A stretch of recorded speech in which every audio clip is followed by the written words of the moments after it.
അടുത്ത പദ്യം വായിക്കാം. നൈർഘൃണ്യമസ്ഥൈര്യമഥാശുചിത്വം രഥ്യാചരത്വം പരിഹുത്സിതത്വം ശ്വഭ്യോ ഗൃഹീതം കിമു നാമ മൂർഖൈർ മൂർഖേഭ്യയേവാധശുനാനജാനേ. നൈർഘൃണ്യം നിഷ്ഠുരത, നിർദ്ദയത്വം. അസ്ഥൈര്യം സ്ഥിരതയില്ലായ്മ, ചഞ്ചലത.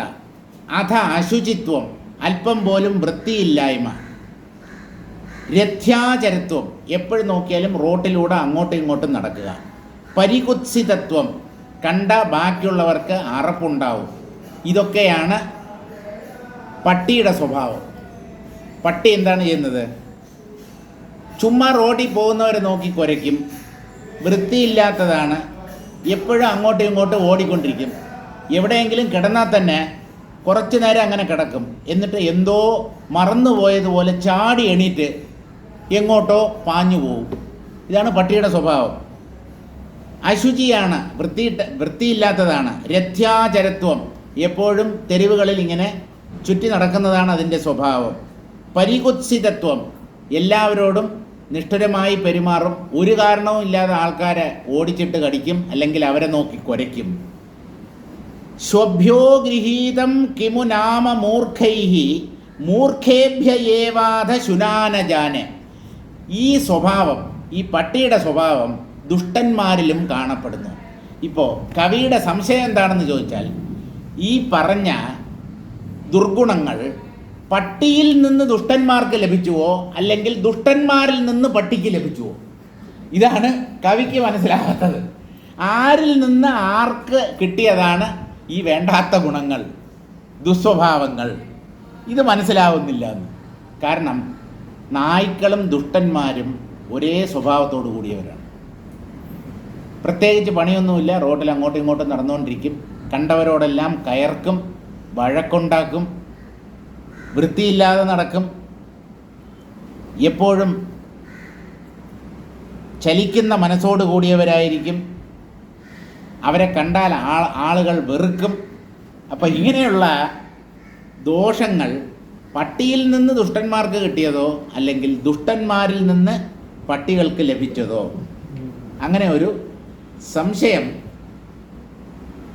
കവി പ്രകടിപ്പിക്കുന്നു. ഇനിയും പട്ടിയെക്കുറിച്ച് ഒന്ന് രണ്ട് സുഭാഷിതം കൂടെയുണ്ട്. ഉന്മത്തമത്ത പതനോന്മുഖധാവമാന മാനാധികാൻ വിഷയവീധിഷു ദത്തമൂർത്തി യന്മന്യതേ തൃണലവാഗ്രവിലോകയേച്ഛാ സത്വം ജഡത്വമുത വാസ്യ വിചാര്യതാം തത്.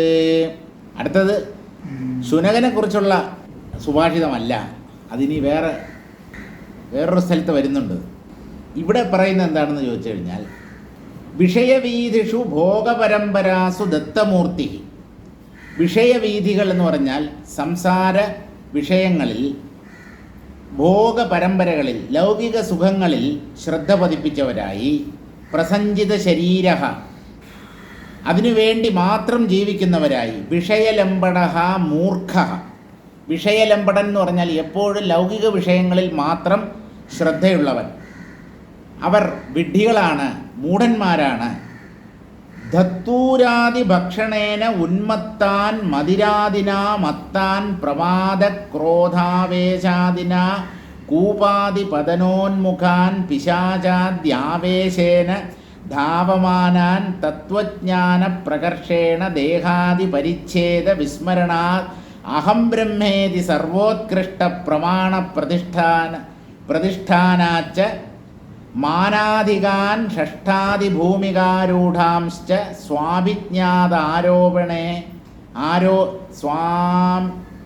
സ്വാഭിജ്ഞാതാരോപേണ യത്രണം മന്യതേ. മനുഷ്യൻ്റെ ഉള്ളിൽ അമിതമായ വിനയം ഉണ്ടാകുമ്പോൾ തന്നെ ഒരു നീചനോ നികൃഷ്ടനോ ആയി മനുഷ്യർ കരുതാറുണ്ട്. ഞാൻ, അതായത് ഒരു ഗുരുവിൻ്റെ മുമ്പിൽ ഒരു ശിഷ്യൻ, ഞാൻ അങ്ങയുടെ മുമ്പിൽ തൃണസമാനനാണ്. ഇങ്ങനെ തന്നെത്താൻ തരം താഴ്ത്തുക, തന്നെ അധപ്പതിപ്പിക്കുക, തന്നെ മോശമായി കരുതുക എന്നുള്ളത് പാടില്ല എന്നാണ് കൃഷ്ണൻ ഗീതയിൽ പറയുന്നത് ഉദ്ധരേതാത്മനാത്മാനം എന്ന് പറയുന്നുണ്ടെങ്കിലും ഒരു ഗുരുവിൻ്റെ സാന്നിധ്യത്തിൽ, ഗുരുവിൻ്റെ മുമ്പിൽ, അദ്ദേഹത്തിൻ്റെ മഹിമയുടെ മുമ്പിൽ ഞാനൊന്നുമല്ല എന്ന ഒരു വിനയമാണ് ശിഷ്യന് ഉണ്ടായിരിക്കേണ്ടത്.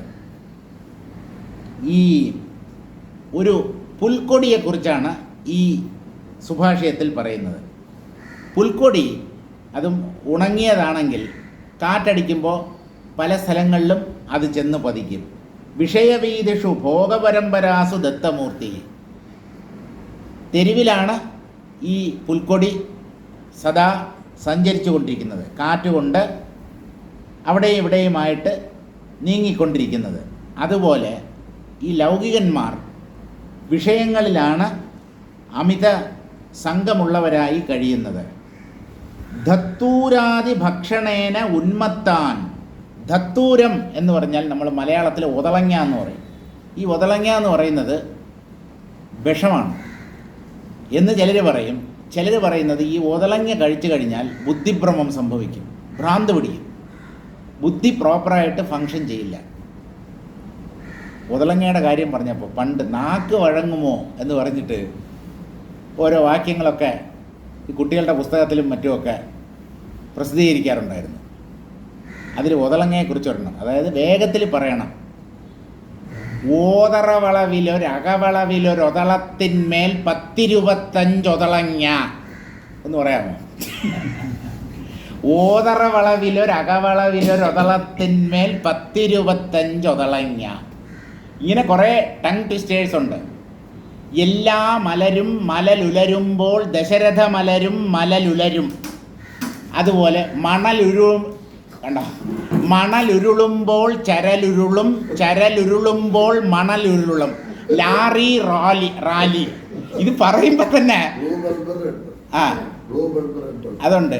Blue bulb, red bulb, double bubble gum, bubbles double. ഇനി ഇംഗ്ലീഷിൽ വേറെ ഉണ്ട്, she sell sea shells on the sea shore. ഇങ്ങനെ ഒരുപാട് നാക്കിന് വഴങ്ങാത്ത കാര്യങ്ങൾ പലതുമുണ്ട്. അപ്പോൾ ഇവിടെ ഈ ഒതളങ്ങ ഭക്ഷിച്ചു കഴിഞ്ഞാൽ ബുദ്ധിഭ്രമം സംഭവിക്കും. അപ്പോൾ ഒതളങ്ങ ഭക്ഷിച്ചവരെ പോലെ ഉന്മത്തരായി നടക്കുന്നു ഈ ലൗകികന്മാർ. മതിരാതിനാമത്താൻ, അല്ലെങ്കിൽ മദ്യപാനികളെ പോലെ, മദ്യം സേവിച്ചവരെ പോലെ മതിച്ച് നടക്കുന്നു. പ്രമാദ ക്രോധാവേശാദിന. പ്രമാദം എന്ന് പറഞ്ഞാൽ അശ്രദ്ധ, ക്രോധം കോപം, ദേഷ്യം. ഇതൊക്കെ കാരണമായി കൂപാതി പതനോന്മുഖാൻ, കിണർ മുതലായ സ്ഥലങ്ങളിൽ ചെന്ന് പതിക്കുന്നു. അപ്പോൾ പ്രമാദം, ക്രോധം മുതലായവ കാരണമായി കിണർ, കുഴി മുതലായവയിൽ ചെന്ന് പതിക്കുന്നു. പിശാചാദ്യാവേശേന ധാവമാനാൻ. ഇനി ഭൂതപ്രേതങ്ങൾ ആവേശിച്ചതുപോലെ ചില സമയത്ത് അതിവേഗത്തിൽ ഇവർ ഓടുന്നു. ഇതൊക്കെ ലൗകികന്മാരുടെ സ്വഭാവമാണ്. രാവിലെ എഴുന്നേറ്റ് എവിടെയൊക്കെയാണ് ആൾക്കാർ ഓടുന്നത്, എവിടെ പോയാലും ആളാണ്. റോഡിലിറങ്ങിയ റോഡിൽ മുഴുവൻ വണ്ടിയാണ്. നട്ടുച്ചയ്ക്ക് പോയാലും ഹെവി ട്രാഫിക്കാണ്. എന്ത് ചെയ്യാൻ പറ്റും? ചാല കമ്പോളത്തിൽ ചെന്നാൽ അവിടെ ആൾ, തുണിക്കടകളിൽ ചെന്നാൽ അവിടെ ആൾ, ആഭരണക്കടകളിൽ ചെന്നാൽ അവിടെയും ആൾ. ആളില്ലാത്ത ഒരു സ്ഥലവുമില്ല. ഉണ്ട് ശ്മശാനം, ശാന്തി കവാടം. അതുകൊണ്ടാണ് അതിന് ശാന്തി കവാടം എന്ന് പേരിട്ടത്. വളരെ ശാന്തമാണ് അവിടെ. അറിഞ്ഞുകൊണ്ട് ആരും അവിടെ പോകത്തില്ല. മറ്റൊരാളുടെ മരണാനന്തര ചടങ്ങിൽ നമുക്ക് പങ്കെടുക്കാൻ വേണ്ടി പോകും. നമ്മൾ അവിടെ ചെല്ലുന്നത് നമ്മളറിയില്ല. പണ്ട് ശവപ്പെട്ടിയെക്കുറിച്ചുള്ള ഒരു പരസ്യം ഞാൻ പറഞ്ഞിട്ടുണ്ടല്ലോ. എന്താണ്?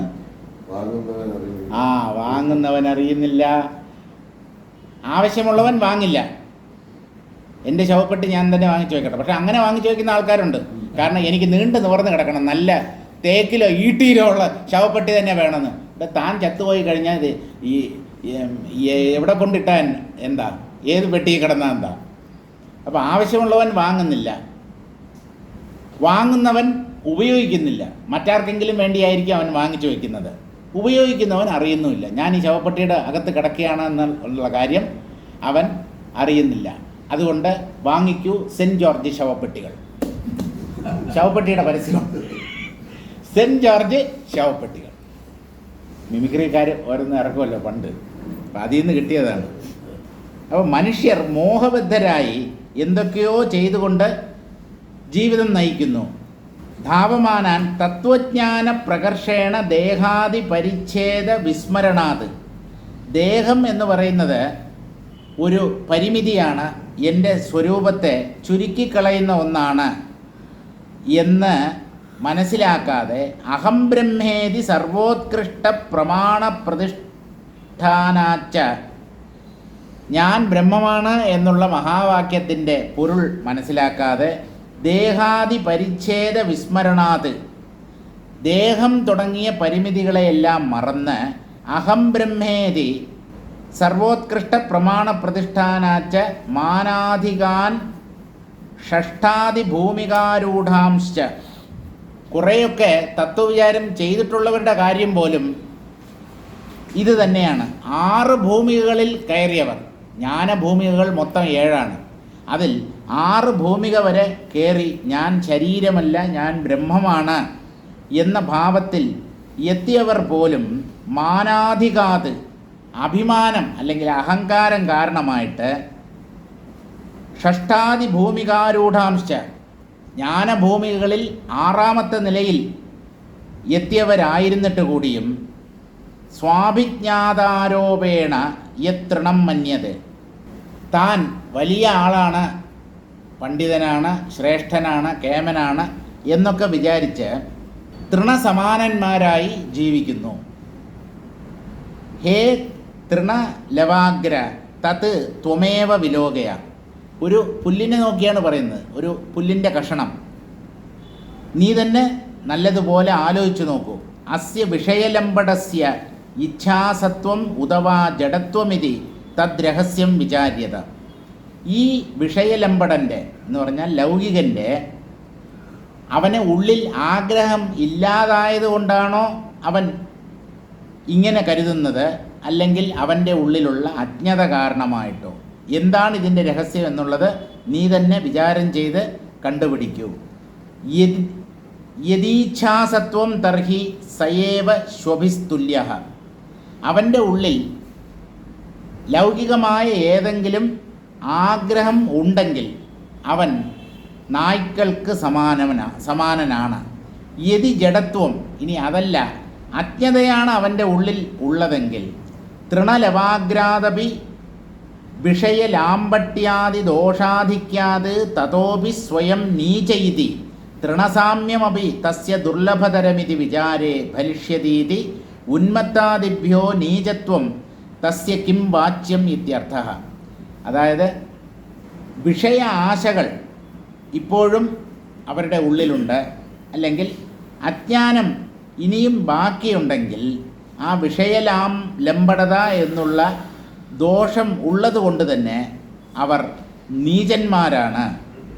അവരെ പുല്ലിനോട് പോലും ഉപമിക്കാൻ പറ്റത്തില്ല. പോടാ പുല്ലേന്ന് പോലും പറയാൻ പറ്റില്ല, പുല്ലിന് ദേഷ്യം വരും. ചിലരങ്ങനെയാണ്. നമ്മൾ സാധാരണ ഒരാളെ പരമാവധി അധിക്ഷേപിക്കാൻ ഉപയോഗിക്കുന്നത് നായ, പുല്ല് തുടങ്ങിയ വാക്കുകളാണ്. അപ്പം അങ്ങനെ പോലും പറയാൻ പറ്റില്ല. അതിനേക്കാളും നീചമായ സ്ഥിതിയിലാണ് പലരും സ്ഥിതി ചെയ്യുന്നത്. അപ്പോൾ തൃണസാമ്യം, തൃണത്തോട് പോലും ഉപമിക്കാൻ പറ്റില്ല. ഉന്മത്താദിഭ്യോ നീചത്വം തസ്യ കിം വാച്യം. അവരെ ഭ്രാന്തനെന്നോ ഉന്മത്തനെന്നോ പോലും പറയാൻ പറ്റില്ല. അതിനേക്കാളും മോശമാണ് അവരുടെ അവസ്ഥ. കോലാഹലസമാനേപി തിര്യക്വേ ക്ഷുബ്ധമാനസൈഃ അന്യഥാ സഹ്യതേ സിംഹൈർ മീളിതൈരന്യഥാശ്വഭിഃ. കോലാഹലം എന്ന് പറഞ്ഞാൽ ബഹളം, വലിയ ശബ്ദം. അത് സിംഹങ്ങളും കേൾക്കുന്നുണ്ട്, നായ്ക്കളും കേൾക്കുന്നുണ്ട്. അമിതമായ ശബ്ദം, കാതടപ്പിക്കുന്ന ശബ്ദം. ഈ 2 ജീവികളും ശബ്ദത്തെ എന്ന് പറഞ്ഞാൽ വലിയ ഒച്ചയെ ഒരേപോലെ കേൾക്കുന്നുണ്ടെങ്കിലും 2 പേരുടെയും മാനസിക അവസ്ഥ വേറെയാണ്. എന്താണ്? കോലാഹല സമാനേപി തിര്യക്വേ ക്ഷുബ്ധമാനസൈഃ. ഒരു നായ എന്തുകൊണ്ട് ഈ ശബ്ദം സഹിച്ചുകൊണ്ടിരിക്കുന്നു എന്ന് ചോദിച്ചാൽ അതിന് പ്രതികരിക്കാനുള്ള ശേഷിയില്ല. അത് വല്ലാതെ ക്ഷോഭിച്ചിരിക്കുന്ന മനസ്സോടുകൂടിയാണ് ഈ ശബ്ദത്തെ സഹിച്ചുകൊണ്ടിരിക്കുന്നത്. സിംഹം അങ്ങനെയല്ല. സിംഹം ഈ ശബ്ദം കൊണ്ട് ബാധിക്കപ്പെടുന്നില്ല. അത് കണ്ണടച്ച് ഈ ശബ്ദത്താൽ ബാധിക്കപ്പെടാതെ തൻ്റെ ഉള്ളിൽ തന്നെ ഒതുങ്ങിക്കഴിയുന്നു.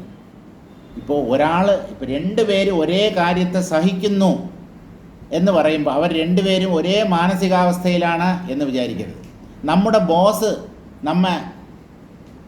അയാളുടെ മുറിയിൽ വിളിച്ചു വരുത്തി നിർത്തി പൊരിക്കുമ്പോൾ ഇയാൾ കീഴുദ്യോഗസ്ഥനാണ്, അവൻ്റെ കയ്യിലാണ് അധികാരവും എല്ലാം ഉള്ളത്. അപ്പോൾ അയാൾ എന്ത് പറഞ്ഞാലും സാർ സാർ സാർ ഇങ്ങനെ വിനയത്തോടു കൂടി കേട്ടുകൊണ്ടിരിക്കാനേ പറ്റൂ. പുറത്തിറങ്ങിയിട്ട് തൻ്റെ അങ്ങയുടെ മുമ്പിൽ വെച്ച് പറയത്തില്ല. കാരണം അവൻ്റെ പവറും ശക്തിയും ഒക്കെയാണ് ഇവൻ്റെ CR കുളവാക്കി കളയും. ഇവൻ്റെ റിപ്പോർട്ട്, ആനുവൽ റിപ്പോർട്ടുണ്ടല്ലോ, കോൺഫിഡൻഷ്യൽ റിപ്പോർട്ട്, അതൊക്കെ എഴുതേണ്ട, എന്നാലേ ഇവന് പ്രൊമോഷനൊക്കെ കിട്ടത്തുള്ളൂ. അതുകൊണ്ട് അവിടെ ഒന്നും പ്രതികരിക്കത്തില്ല. അപ്പം അവിടെ ബോസിനോട് ഒന്നും എതിർത്ത് പറയാതിരിക്കുന്നത് അവൻ്റെ ഉള്ളിലുള്ള ക്ഷമ എന്നുള്ള ഗുണം കൊണ്ടാണോ? അല്ല, ക്ഷമയല്ല, നിസ്സഹായതയാണ്. തിരിച്ചൊന്നും പറയാൻ പറ്റത്തില്ല. അപ്പോൾ പ്രതികരിക്കാൻ ശക്തിയുള്ളപ്പോൾ പ്രതികരിക്കാതിരിക്കുന്നതാണ് വാസ്തവത്തിൽ ക്ഷമ. നിസ്സഹായത കൊണ്ട് മിണ്ടാതിരിക്കുന്നത് ക്ഷമയല്ല. അപ്പോൾ ഇവിടെ നായ, സിംഹം ഈ രണ്ടിനെയുമാണ് ഉദാഹരണമാക്കി പറയുന്നത്.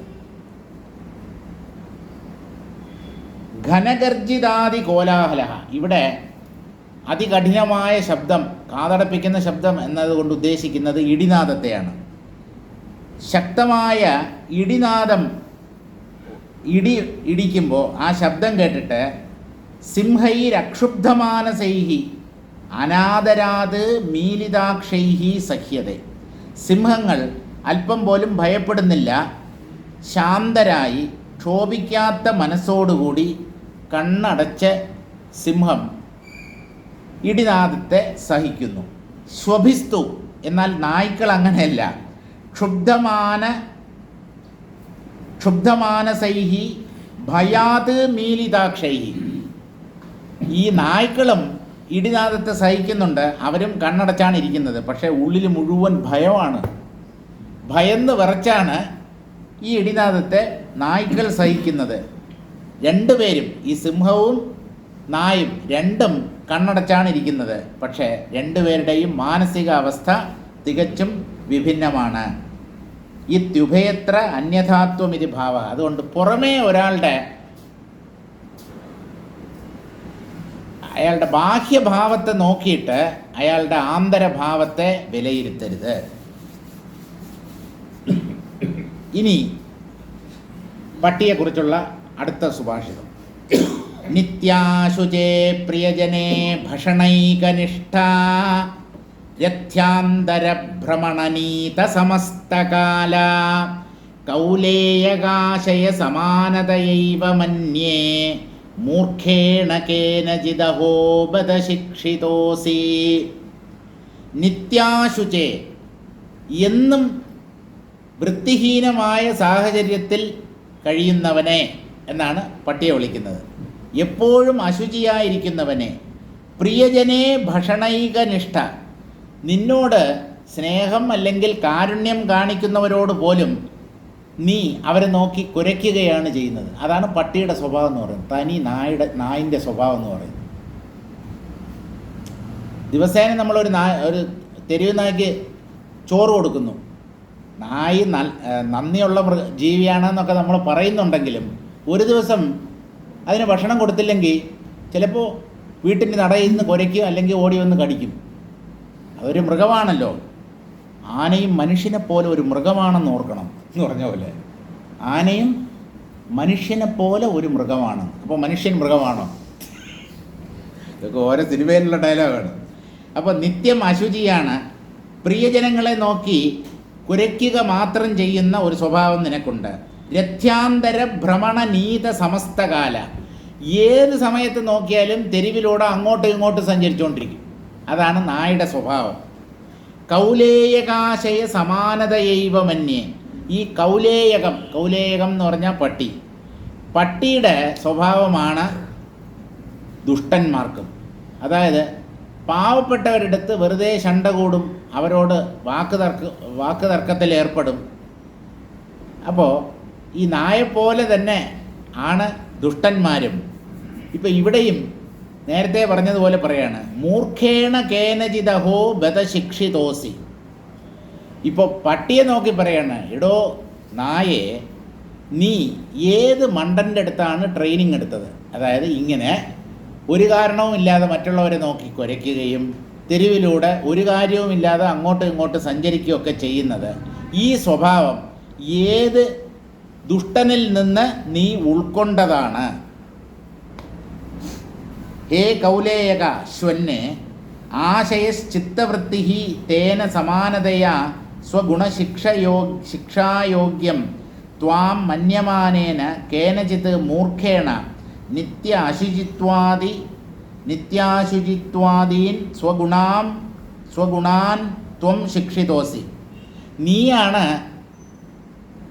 പഠിപ്പിക്കാൻ പറ്റിയ ആൾ, എൻ്റെ ശിഷ്യനാകാൻ നിനക്ക് മാത്രമേ യോഗ്യതയുള്ളൂ എന്ന് വിചാരിച്ച് ഏത് മൂഢനാണ് അയാളിലുള്ള ഗുണങ്ങളെ നിന്നിലേക്ക് പകർന്നു തന്നത്?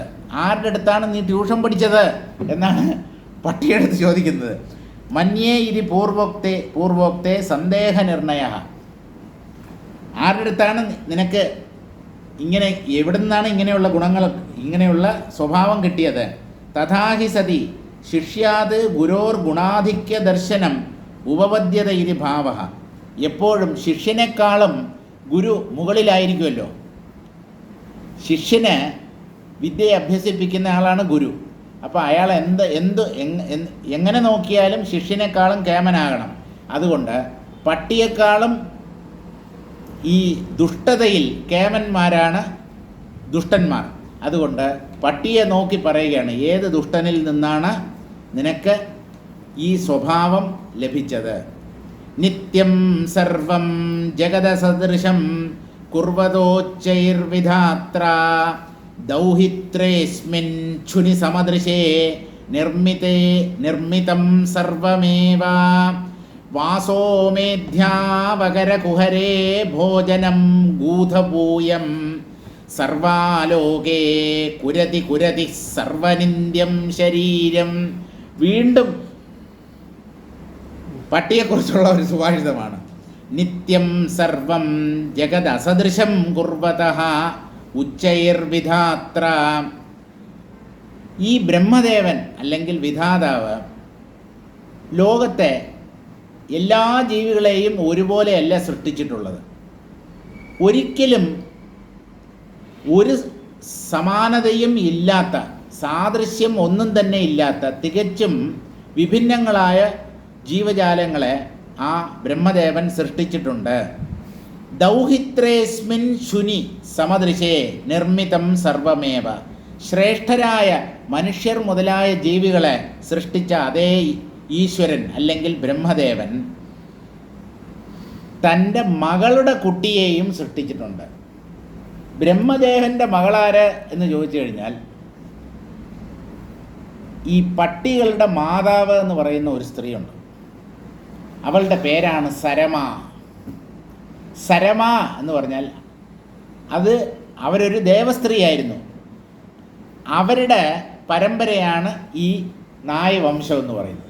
എങ്ങനെയാണ് അത് വന്നതെന്നുള്ള കഥയൊന്നും എനിക്കറിയില്ല. അമ്മ ദേവസ്ത്രീയാണ്, സരമ എന്നാണ് പേര്. ഈ സരമ ബ്രഹ്മദേവൻ്റെ മകളാണ്.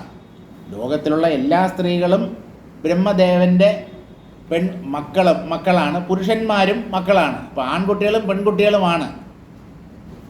അപ്പോൾ ദേവസ്ത്രീയായ സരമയുടെ പരമ്പരയിലുള്ളവർ അവരാണ് നായ്ക്കൾ. അതായത് മകളുടെ കുട്ടികളെന്ന് പറയുമ്പോൾ പേരക്കുട്ടികളാണല്ലോ. അതാണ് ദൗഹിത്രൻ എന്ന് പറയുന്നത്. ദൗഹിത്രൻ എന്ന് പറഞ്ഞാൽ മകളുടെ കുട്ടി, മകളുടെ മകൻ. ദൗഹിത്രേസ്മിൻ ഛുനി സമദൃശേ നിർമ്മിതം സർവമേവ. വ്യാഖ്യാനം തന്നെ വായിക്കാം. അസദൃശം കർമ്മ വൈഷമ്യാത് വിഷമം ജഗത് കുർവത. ഒരിക്കലും പൊരുത്തപ്പെടാത്ത കർമ്മങ്ങളോടുകൂടിയ പല ജീവികളെയും ബ്രഹ്മദേവൻ സൃഷ്ടിച്ചിട്ടുണ്ട്. അദ്ദേഹം എന്താ ചെയ്തത്? വിധാത്ര ദൗഹിത്രേ ദുഹിതുഹു സരമാഖ്യായ ദേവശൂന്യ അപത്യഭൂതേ. സരമ എന്ന പേരോടുകൂടിയ ദേവലോകത്തെ നായ എന്നാണ് ഇവിടെ പറയുന്നത്, ദേവശുനി എന്നാണ്. അവർ ദേവലോകത്തിലുള്ള സ്ത്രീയല്ല, ദേവലോകത്തിൽ ജീവിച്ചിരുന്ന ഒരു നായ. ആ നായയുടെ പരമ്പരകളാണ് ഇപ്പോഴും ഈ ലോകത്ത് കാണുന്ന നായ്ക്കൾ. അപത്യഭൂതേ അസ്മിൻ ശുനി സമാനാം അനുരൂപാണാം സർവധർമാണാം ദർശനായ സർവമേവ വക്ഷ്യമാണം സമം നിർമ്മിതം. പലതരം ദുർഗുണങ്ങൾ ഈ നായിൽ സമ്മേളിച്ചിരിക്കുന്നു. എന്തൊക്കെയാണ് നായ്ക്കളിൽ കാണപ്പെടുന്ന ദുർഗുണങ്ങളെന്ന് ചോദിച്ചാൽ, കിം തത് സർവം തദാഹ. ലോകത്തിൽ ഓരോരോ ജീവികളിൽ മാത്രം കാണപ്പെടുന്ന ഓരോരോ മോശപ്പെട്ട സ്വഭാവങ്ങളെ അല്ലെങ്കിൽ ദുർഗുണങ്ങളെ എല്ലാം കൂടെ ചേർത്ത് സൃഷ്ടിച്ചതാണ് ഈ നായ എന്ന് പറയുന്ന ജീവി. എന്തൊക്കെയാണ് നായ്ക്കളിൽ കാണപ്പെടുന്ന ദുസ്വഭാവങ്ങളെന്ന് ചോദിച്ചാൽ, അമേധ്യേ അവകരസ്യ സ്വനിർമ്മിതേ കുഹരേ ഗർത്തകുലായേ. അമേധ്യം മലം നിറഞ്ഞ കുഴികളിൽ ആണ് ഈ നായ മിക്കവാറും കഴിയുന്നത്. ഗൂധം പുരീഷം പൂയം ച ഭോജനം. പുരീഷം അതും മലം എന്ന് തന്നെയാണ് അർത്ഥം. മലത്തിൻ്റെ നടുവിൽ മലം ഭക്ഷിച്ചുകൊണ്ട് കഴിയുന്ന ഒരു ജീവിയാണ് ഈ നായ എന്ന് പറയുന്നത്. അതിനെയാണ് നമ്മൾ വീട്ടിൽ വളർത്തുന്നത്. അല്ല, ഞങ്ങളുടെ വീട്ടിൽ വളർത്തുന്ന നായ അങ്ങനെ പുറത്തൊന്നും പോയി അശുദ്ധ പദാർത്ഥങ്ങളൊന്നും കഴിക്കാൻ സമ്മതിക്കത്തില്ല. നമ്മൾ പ്രത്യേകം നല്ല ക്വാളിറ്റി, നല്ല കേക്ക്, കോഴിമുട്ട വേവിച്ചത്, പിന്നെ പട്ടികൾക്ക് മാത്രം തിന്നാൻ പറ്റുന്ന, അതുപോലെ പ്രമേഹ രോഗികൾക്കും കഴിക്കാൻ പറ്റുന്ന ബിസ്ക്കറ്റ് ചവറ് പോലെ ഇരിക്കും. ഞാൻ വാങ്ങിച്ചു വെച്ചിട്ടുണ്ട്. കാരണം മറ്റേ ഗ്ലൂക്കോസ് ബിസ്ക്കറ്റ് കഴിച്ചു കഴിഞ്ഞാൽ ഷുഗർ കയറും. അപ്പോൾ അതിൻ്റെ പേര് തന്നെ പട്ടി ബിസ്ക്കറ്റ് എന്നാണ്. പട്ടികൾ മാത്രം കഴിക്കുന്ന അല്ലെങ്കിൽ പട്ടികളെ പോലെയുള്ള മനുഷ്യർക്ക് കഴിക്കാൻ പറ്റുന്ന ബിസ്ക്കറ്റ്. അപ്പോൾ അതുപോലെ എപ്പോഴും അശുദ്ധിയിൽ മാത്രം രമിക്കുന്ന സ്വഭാവത്തോടു കൂടിയവരാണ് ഈ നായ്ക്കൾ. അപ്പോൾ അശുദ്ധമായ സാഹചര്യങ്ങളിൽ പരിതസ്ഥിതിയിൽ വസിച്ചുകൊണ്ട് മലമൊക്കെ ഭക്ഷിച്ചുകൊണ്ട് പൂയം ച ഭോജനം. പൂയം എന്ന് പറഞ്ഞാൽ ഒരു നാളുണ്ട്, പൂയം നാള്. അതല്ല, സംസ്കൃതത്തിൽ പൂയം എന്ന് പറഞ്ഞാൽ പഴുപ്പ് എന്നാണ് അർത്ഥം. വ്രണങ്ങളിൽ നിന്നും സ്രവിക്കുന്ന പഴുപ്പാണ് എന്ന് പറഞ്ഞാൽ അശുചിയായ പദാർത്ഥം, അശുദ്ധി എന്നർത്ഥം. അങ്ങനെ പലതരത്തിലുള്ള അശുദ്ധ പദാർത്ഥങ്ങളെയും ഭക്ഷിച്ചുകൊണ്ട് കഴിയുന്നു ഈ ശുനകൻ. സർവൈർ ജനൈരാലോക്യതയിതി സർവലോകോ രഥ്യാമാർഗ തസ്മിൻ കുത്സിത ചിരഗ്രന്ഥില യാ രതിർമൈഥുനം തദ്വിഷയേ കുരതിർദുരിച്ഛ തഥാ സർവൈഹി നിന്ദ്യം ശരീരം ചേതി സർവമിത്യർത്ഥ. സകല ജനങ്ങളും കാണേ നടു റോട്ടിലാണ് പട്ടികൾ ഇണചേരുന്നത്. ശ്രദ്ധിച്ചിട്ടുണ്ടോ? ഒരു നാണവും മാനവും ഇല്ലാത്ത വർഗമാണ്. അതിന് സമയവും ദേശവും ഒന്നും ഒരു ബാധകമല്ല.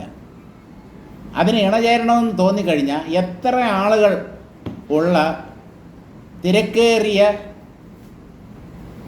വീഥികളിലും അവന് ഒരു മടിയില്ല.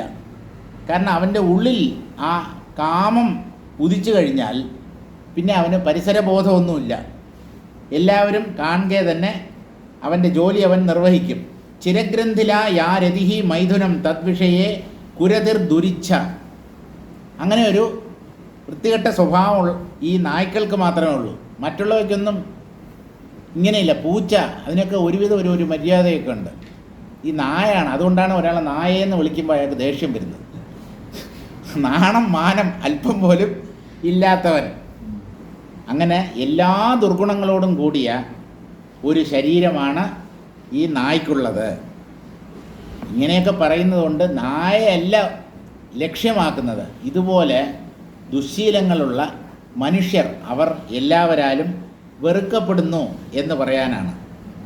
ത്വത്തഃ കോധമയിത്യുദീരിതവതേ ശ്വോവാച ഹാസാൻവിതം മത്തോ മൗർഘ്യമമേധ്യമാന്ധ്യമശുഭം യസ്സേവതേ സോധികഃ ശൗര്യം ഭക്തിരകൃത്രിമാധൃതിരിതി ശ്രീമാൻ ഗുണോ യോസ്തി മേ മൂർഖാദേശഗുണഃ പ്രയത്നനിചയൈരന്വിഷ്യ നോ ലഭ്യതേ.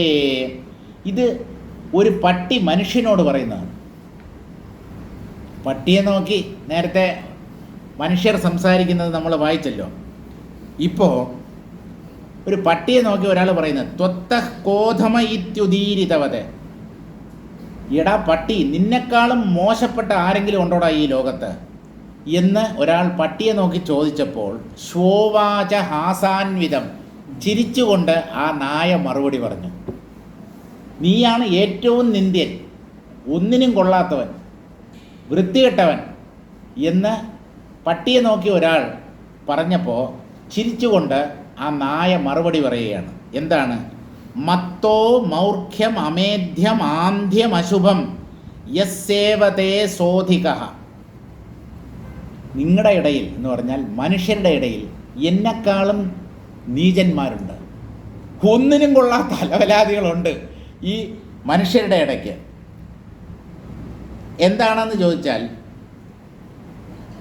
ഉദീരിതവതേ പൃഷ്ഠവതേ പുരുഷായ, ഇങ്ങനെ ഏറ്റവും വൃത്തികെട്ടവൻ, നിന്ദ്യൻ, നീചൻ നീയാണെന്ന് പറഞ്ഞപ്പോൾ ആ വ്യക്തിയെ നോക്കി ഹാസാൻവിധം ചിരിച്ചുകൊണ്ട് ഒരു നായ പറയുകയാണ്, യഥാ സ്യാത് തഥാ ഉവാച. ഹാസാൻവിധം, അത് ചിരിച്ചുകൊണ്ട് പറയുകയാണോ എന്ന് തോന്നും, അങ്ങനെ സംസാരിക്കുന്നു എന്നർത്ഥം. മൗർഘ്യം, അജ്ഞാനം, ഞാൻ അജ്ഞാനിയാണ്, എനിക്ക് വലിയ വിവരമൊന്നുമില്ല, ആളുകളോട് എങ്ങനെ പെരുമാറണമെന്നൊന്നും അറിയില്ല, പക്ഷേ എന്നെക്കാളും വലിയ അജ്ഞാനികൾ നിങ്ങളുടെ കൂട്ടത്തിലുണ്ടെന്നാണ്, മനുഷ്യരുടെ ഇടയിലുണ്ട്. മത്തോ മൗർഘ്യം അമേധ്യം, എന്നെക്കാളും അശുചിയായത് ഭക്ഷിക്കുന്നവർ നിങ്ങളുടെ ഇടയിലുണ്ട്. അമേധ്യം അപവിത്രം ദേഹാദ്യഭിമാനം. ഇവിടെ അശുദ്ധി എന്നതുകൊണ്ട് ഉദ്ദേശിക്കുന്നത് താൻ ആത്മാവായിരുന്നിട്ട് കൂടി തന്നെ ശരീരമാണെന്ന് കരുതുന്നത്. അത് അങ്ങേയറ്റം നിന്ദ്യവും നികൃഷ്ടവും വൃത്തികെട്ടതുമായ ഒരു ചിന്തയാണ്. ആ ചിന്ത വെച്ചു പുലർത്തുന്നവർ നിങ്ങളുടെ ഇടയിൽ ധാരാളമുണ്ട്. അതാണ് ഉള്ളിലുള്ള അമേധ്യം, ഉള്ളിലുള്ള അശുദ്ധി. ആന്ധ്യം, ആന്ധ്യം എന്ന് പറഞ്ഞാൽ കണ്ണ് കാണാൻ പറ്റാതിരിക്കുക, അതായത് കാഴ്ചയില്ലാത്ത അവസ്ഥ. അതെന്താണ്? വിചാരനേത്രരാഹിത്യം. മനുഷ്യനായി ജനിച്ചിട്ട് കൂടി വിവേകത്തെ വിനിയോഗിച്ച് ആത്മതത്വത്തെ സാക്ഷാത്കരിക്കാൻ ശ്രമിക്കാതെ ലൗകിക സുഖങ്ങളിൽ മതിമറന്നിരിക്കുന്ന അവസ്ഥ. വിചാര നേത്രം ഉണ്ടായിട്ടും അതിനെ പ്രയോഗിക്കാത്തത് കൊണ്ട് കുരുടന്മാരെ പോലെ കഴിയുന്നവർ. അപ്പോൾ നിങ്ങളുടെ ഇടയിലും അന്ധന്മാരുണ്ട്. അശുഭം യസ്സേവതേ, എപ്പോഴും അശുഭമായതിനെ മാത്രമേ അവർ അംഗീകരിക്കുന്നുള്ളൂ, ലൗകിക സുഖങ്ങളിൽ മാത്രം രമിച്ചു കഴിയുന്നു. തർഹി തവ മൂർഖാപേക്ഷയാ കൈർഗുണൈരാധിക്യം ദാനാഹ. ഈ പറഞ്ഞ ദോഷങ്ങളെല്ലാം നായിലുണ്ടെങ്കിലും അതിനേക്കാളും കൂടുതലായി ഈ ദോഷങ്ങൾ ചില മനുഷ്യരിൽ കാണപ്പെടുന്നു. എന്നിട്ട് നായ് പറയാണ്, ഞങ്ങളിലുള്ള പല ഗുണങ്ങളും ഞങ്ങളെപ്പോലെ മോശമായ ഗുണങ്ങളുള്ള മനുഷ്യരിലില്ല. നായ്ക്കൾക്ക് മാത്രമുള്ള സവിശേഷത എന്താണ്? ശൗര്യം. ആരെങ്കിലും ഇങ്ങോട്ട് അടിക്കാനോ ഉടക്കാനോ വന്നു കഴിഞ്ഞാൽ പട്ടി കുരയ്ക്കാൻ ആരംഭിക്കും, ഓടിച്ചിട്ട് കടിക്കുകയും ചെയ്യും. അപ്പോൾ ഞങ്ങളിൽ ശൗര്യമുണ്ട്. ഭക്തി, യജമാന സ്നേഹമുണ്ട്. മനുഷ്യരുടെ ഇടയിലാണ് നന്ദികേട് കാണിക്കുന്നവർ കൂടുതൽ. ഒരു നായ ഒരിക്കലും ഇന്നേ വരെ നന്ദികേട് കാണിച്ച ചരിത്രമില്ല. അങ്ങേയറ്റം യജമാനനോട് കടപ്പാടുള്ള ഒരു ജീവിയാണ് നായ. അതുകൊണ്ടാണ് പട്ടികളെ വളർത്തുന്നത്. അത് ഒരിക്കലും യജമാനനെ ചതിക്കുകയില്ല എന്നാണ് വയ്പ്. അപ്പോൾ ഞങ്ങൾക്ക് യജമാന സ്നേഹമുണ്ട്, അകൃത്രിമ, യാതൊരു കാപട്യവുമില്ലാത്ത കറതീർന്ന യജമാന സ്നേഹം ഞങ്ങളിൽ കാണപ്പെടുന്നു. ധൃതിരിതി, ഞങ്ങൾക്ക് ധൈര്യമുണ്ട്. മനുഷ്യരിൽ ധാരാളം പേടിത്തൊണ്ടന്മാരുണ്ട്, ഞങ്ങളിൽ ഭയമുള്ളവരില്ല. ശ്രീമാൻ ഗുണോ യോസ്തിമേ. അപ്പം ഇങ്ങനെയുള്ള പല സദ്ഗുണങ്ങളും നായ്ക്കളായ ഞങ്ങളിൽ കാണപ്പെടുന്നുണ്ട്. ധൃതിഹി എന്നുള്ളതിന് അല്പസന്തോഷ, ധൈര്യം എന്നുള്ള അർത്ഥമുണ്ട്. ഇവിടെ വ്യാഖ്യാതാവ് പറഞ്ഞിരിക്കുന്നത് എന്തെങ്കിലും കിട്ടിയത് കൊണ്ട് ഞങ്ങൾ സന്തോഷിക്കുന്നു. ഞങ്ങൾക്ക് വിശക്കുമ്പോൾ എന്തെങ്കിലും കിട്ടിയാൽ മതി, അത് തിന്ന് ഞങ്ങൾ തൃപ്തരായി കഴിയുന്നു. പക്ഷേ മനുഷ്യരിൽ പലരും അങ്ങനെയല്ല. തവ ഗുണകദംബ ചിരമന്വിഷ്യാപി ദർശനെ മൂർഖാത് യേഷ ഗുണകദംബ ചിരമന്വിഷ്യാപി ദർശനെ മൂർഖാത് ന ഉപലഭ്യത്തെ അതഃ സ മത്തഃ അധമ ഇത്യർത്ഥ. ഇങ്ങനെ ഞങ്ങളിൽ കാണപ്പെടുന്ന പല നല്ല ഗുണങ്ങളും മനുഷ്യരുടെ ഇടയിൽ കാണപ്പെടാത്തതുകൊണ്ട് ഞങ്ങളെക്കാളും മോശമാണ് ചില മനുഷ്യർ എന്ന് പറയേണ്ടതായി വരുന്നു. അപ്പോൾ നായുടെ വായിൽ നിന്ന് തെറി കേൾക്കാൻ മാത്രം യോഗ്യതയുള്ള മനുഷ്യരുണ്ട്.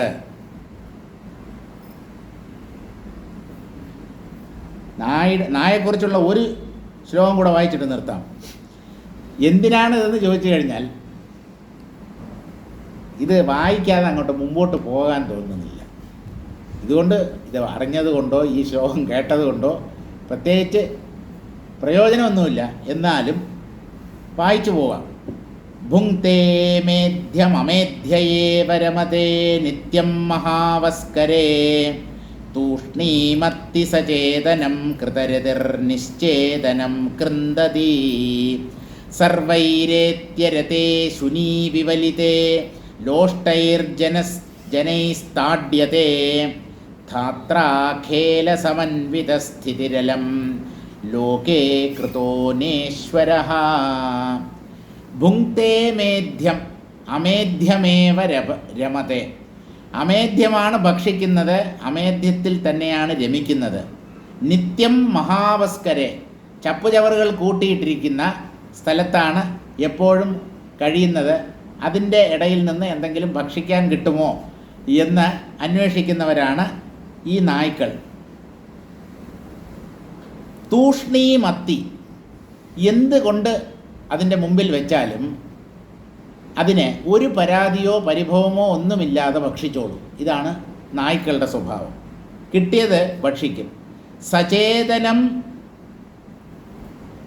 അതായത് ജീവൻ, സചേതനം കൃതരതിഹി, സചേതനം സജീവമപി. ഇനി ജീവനോടുകൂടിയുള്ളവയെയും ഭക്ഷിക്കും, ജീവനില്ലാത്തവയെയും ഈ നായ്ക്കൾ ഭക്ഷിക്കാറുണ്ട്.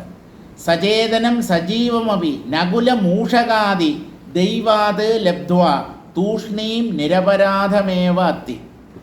ജീവനുള്ള കീരി, എലി മുതലായവയെ കിട്ടിയാലും ഈ നായ്ക്കൾ വിടില്ല. യാദൃച്ഛികമായി ഈശ്വരദത്തമായി അവയുടെ മുമ്പിൽ വന്നുപെടുന്ന ഈ ജീവനുള്ള ഈ ജീവികളെയും അവർ ഭക്ഷിച്ച് തൃപ്തരാകുന്നു. ഇനി എന്താ? കൃതരതിർ നിശ്ചേതനം കൃന്ദതി. നിശ്ചേതനം നിർബലം ച ഛാഗവത്സാദി തൂഷ്ണീം നിരപരാധമേവ കൃന്ദതി ദശതി. ഇനി ഒരു തെറ്റും ചെയ്യാത്ത ദുർബലന്മാരായ ആട്ടിൻകുട്ടികളെപ്പോലെയുള്ള ജീവികളെ അവർ ഒരു തെറ്റും ചെയ്യുന്നില്ല, ഈ നായ്ക്കളെ ഒരു തരത്തിലും ഉപദ്രവിക്കുന്നില്ല. അവരെയൊക്കെ കടിക്കുകയും അവരെ ഉപദ്രവിക്കുകയും ഒക്കെ ചെയ്യുന്നു. ശുനീ വിവലിതേ രഥേ പ്രസക്തഃ സർവൈർജനൈരേത്യ ലോഷ്ടൈഹി താഡ്യത്. പൊതുസ്ഥലങ്ങളിൽ യാതൊരു നാണവും മാനവും ഇല്ലാതെ ഇണചേരുന്ന ഈ നായ്ക്കളെ ആളുകൾ കല്ലെടുത്ത് എറിയുന്നു, കല്ലുകൊണ്ട് പ്രഹരിച്ച് അടിച്ചോടിക്കുന്നു. ഏവമലം അത്യന്തം നേശ്വരഃ അസമർത്ഥഃ ശ്വാധാത്രാ ഖേലനം ഖേലോ ദുർവിലാസ കൗതുകം തേന സമന്വിത യാവദായുസ്ഥിതിഃ യസ്യ തഥാവിധഃ കൃത ഇത്യർത്ഥഃ. ഇങ്ങനെ ഈശ്വരൻ ഒരിക്കലും അസമർത്ഥനല്ല. എന്തിനേയും സൃഷ്ടിക്കാൻ കഴിവുണ്ട്. നല്ലതിനെ മാത്രമല്ല, അങ്ങേയറ്റം നീചമായ വസ്തുക്കളെയും ജീവികളെയും പോലും ഈ സർവേശ്വരൻ സൃഷ്ടിച്ചിട്ടുണ്ട്. അതിനുദാഹരണമാണ് ഈ നായ. ഒരു ചെറിയ ശ്ലോകം കൂടെ ഉണ്ട്, അതുകൂടെ വായിച്ചിട്ട് നിർത്താം. അത് ഒരു കാക്കയെക്കുറിച്ചുള്ള ശ്ലോകമാണ്. ലിംഗസ്യോർധ്വം രടത്കാക ആത്മാനം ദർശയത്യയം സർവാധഃ പാദകോത്തുംഗഗതം പശ്യത മാമിതി. ഒരു ശിവലിംഗത്തിൻ്റെ മുകളിൽ കയറിയിരിക്കുന്ന കാക്കയാണ് പറയുന്നത്. ശിവലിംഗത്തെ നമ്മൾ ആരാധിക്കുകയാണ് ചെയ്യുന്നത്, കാലുകൊണ്ട് പോലും സ്പർശിക്കാറില്ല. ആ ശിവലിംഗത്തിൻ്റെ മുകളിൽ കയറിയിരിക്കുന്ന ഒരു കാക്ക. ലിംഗസ്യോർധ്വം രടത് കാകഃ. ശിവലിംഗത്തിൻ്റെ മുകളിൽ കയറിയിരുന്നു കൊണ്ട് കാക എന്ന് കർണകഠോരമായി ശബ്ദിച്ചുകൊണ്ട് കഴിയുന്നു. ആത്മാനം ദർശയത്യയം. തന്നെ 4 പേർ കാണട്ടെ. എല്ലാവരും എന്നെ കണ്ടോ കണ്ടോ, ഞാൻ ശിവലിംഗത്തിൻ്റെ പുറത്ത് കയറിയിരുന്ന് കരയുന്നത്. നിങ്ങളൊക്കെ ആരാധിക്കുന്ന ശിവഭഗവാൻ എന്നെ സംബന്ധിച്ച് അങ്ങനെ ഒന്നുമല്ല. അദ്ദേഹത്തിൻ്റെ തലയിൽ കയറിയാണ് ഞാൻ ഇരിക്കുന്നത്. ശബ്ദം ഉണ്ടാക്കിക്കൊണ്ട് എല്ലാവരുടെയും ശ്രദ്ധയെ ആകർഷിക്കുന്നു. സർവാധഃ പാദകോത്തുംഗഗതം പശ്യത മാമിതി. അങ്ങേയറ്റം പതനത്തിന് കാരണമായിത്തീരുന്ന ഒരു പ്രവൃത്തിയാണ് ശിവലിംഗത്തിൻ്റെ പുറത്ത് കയറിയിരിക്കുക എന്ന് പറയുന്നത്. ശിവലിംഗത്തെ കാലുകൊണ്ട് സ്പർശിക്കുക എന്നുള്ളത് മഹാപാപമാണ്. ആ മഹാപാപം ചെയ്ത് അധോഗതിയിലേക്ക് പോകുന്ന എല്ലാവരും എന്നെ കണ്ടുകൊള്ളുവിൻ എന്ന് ലോകത്തോട് പറയുന്നത് പോലെ അത്യുച്ചത്തിൽ ഈ കാക്ക ശിവലിംഗത്തിൻ്റെ പുറത്ത് കയറിയിരുന്ന് കരയുന്നു. എന്താണ്? മഹാന്മാരെ നിന്ദിക്കുന്ന മനുഷ്യരെയാണ് ഇവിടെ കാക്കയോട് ഉപമിച്ചിരിക്കുന്നത്. ക്വചിൻ നദീതീരെ നിർമാല്യാക്ഷത ഭക്ഷണായ. ഈ നിർമാല്യം എന്ന് പറഞ്ഞാൽ രാവിലെ ഈ ശിവലിംഗം നദിയുടെ തീരത്തിൽ ചിലപ്പോൾ ശിവലിംഗങ്ങൾ പ്രതിഷ്ഠിക്കപ്പെടാറുണ്ട്. അതിൻ്റെ പുറത്ത് എന്തെങ്കിലും അക്ഷതയോ അരിയോ അരിയോ ഒക്കെ ഇങ്ങനെ നമ്മൾ വെക്കാറുണ്ടല്ലോ. അത് ഭക്ഷിക്കാൻ വേണ്ടി എത്തിയതാണ് ഈ കാക്ക. ആ നിർമാല്യത്തിലുള്ള അക്ഷത എന്ന് പറഞ്ഞാൽ ഈ മഞ്ഞളും പച്ചരിയും കൂടെ മിക്സ് ചെയ്ത് വെക്കും. അതിനെയാണ് അക്ഷത എന്ന് പറയുന്നത്. അത് ഭക്ഷിക്കാനായി ശിവലിംഗസ്യ ഊർധ്വം രടന്തം കാകം ദൃഷ്ടുവ. ശിവലിംഗത്തിൻ്റെ പുറത്ത് കയറിയിരിക്കുന്ന കാക്കയെ കണ്ടിട്ട് കശ്ചിത് തദ്രടന താത്പര്യമുത്പ്രേക്ഷത. എന്തിനാണ് ഈ കാക്ക ശിവലിംഗത്തിൻ്റെ പുറത്ത് കയറിയിരുന്ന് ഇങ്ങനെ ശബ്ദിക്കുന്നത് എന്ന് ഒരാൾ ഭാവനയിൽ കാണുകയാണ്, ഒരു കവി. ആത്മാനം സ്വം ദർശയതി. അത് ലോകരോട് എന്താണ് പറയുന്നത് എന്ന് ചോദിച്ചാൽ നിദർശയതി കിമിതി നിദർശയതി. എന്തോ ഒരു കാര്യം ജനങ്ങളെ ഈ കാക്കയ്ക്ക് അറിയിക്കാനുണ്ട്. അതുകൊണ്ടാണ് അതിങ്ങനെ പ്രവർത്തിക്കുന്നത്. എന്താണ്? സർവേഷാം അധഃപാതകാനാം അധോഗതി ഹേതൂനാം മധ്യേ യദുത്തുംഗം ശിവസ്വഭക്ഷണായ ശിവലിംഗാശ്രയണം തദ്ഗതം മാം പ്രത്യക്ഷം കാകഭൂതം പശ്യ ഇതി. അതായത് പാപങ്ങളിൽ വെച്ച് മഹാപാപം നമ്മെ പടുകുഴിയിൽ വീഴ്ത്തുന്നതാണ് ശിവാപരാധം. ശിവൻ്റെ സ്വത്ത് മോഷ്ടിക്കുക, ശിവലിംഗത്തെ അപമാനിക്കുക, ഇതൊക്കെ എന്ന് പറയുന്നത് മഹാപാപമാണ്. അപ്പോൾ നമ്മെ അങ്ങേയറ്റം അധപ്പതിപ്പിക്കുന്ന അധോഗതി ഹേതുനാം, അധോഗതിക്ക് കാരണമായ എത്രയോ പാപങ്ങളുണ്ട്. അതിൻ്റെ മധ്യത്തിൽ ഏറ്റവും വലിയ പാപമെന്ന് പറയുന്നത് ശിവസ്വഭക്ഷണായ, ശിവൻ്റെ സ്വത്ത് മോഷ്ടിക്കുക, ശിവൻ്റെ സ്വത്ത് അപഹരിക്കുക. ശിവസ്വത്ത് അപഹരിക്കുന്നവൻ അടുത്ത ജന്മത്തിൽ ഭ്രാന്തനായി ജനിക്കും എന്നാണ്. ഭ്രാന്തനായി ഈ തെരുവിലൊക്കെ അലഞ്ഞു നടക്കുന്നവരുണ്ട് ഇല്ലേ, ഭ്രാന്തന്മാർ. അതൊക്കെ കഴിഞ്ഞ ജന്മങ്ങളിൽ അവർ ശിവൻ്റെ സ്വത്ത് എന്ന് പറഞ്ഞാൽ മോഷ്ടാവായി വന്ന് തന്നെ ശിവൻ്റെ സ്വത്ത് അപഹരിക്കണം എന്നില്ല. ശിവലിംഗത്തിലെ ശിവക്ഷേത്രത്തിൽ ജോലി ചെയ്യുന്ന ശാന്തിക്കാരനായിട്ടോ അവിടുത്തെ കണക്കെഴുത്തുകാരനായിട്ടോ അവിടുത്തെ ശ്രീകാര്യക്കാരനായിട്ടോ ഒക്കെ ഭഗവാന്റെ പൈസ വെട്ടിക്കുന്നവൻ, അവരാണ് അടുത്ത ജന്മത്തിൽ മഹാപാപികളായി എന്ന് പറഞ്ഞാൽ ഉന്മത്തരായി ഭ്രാന്തന്മാരായി ജനിക്കുന്നത്. ശിവൻ്റെ സ്വത്തിനെ ഭക്ഷിക്കാനായി എത്തിയിരിക്കുന്നു. ശിവലിംഗാശ്രയണം, അതിനാണ് ശിവലിംഗത്തിൻ്റെ പുറത്ത് കയറി ഈ കാക്ക ഇരിക്കുന്നത്. അങ്ങനെ ഇരിക്കുന്ന എന്നെ എല്ലാവരും നോക്കിക്കൊള്ളുവിൻ എന്ന് പറഞ്ഞാൽ ഞാൻ എങ്ങനെയാണ് പടുകുഴിയിൽ വീഴാൻ പോകുന്നത്. ഇപ്പോൾ കാക്കയായിട്ട് ഞാൻ ഇരിക്കുന്നു.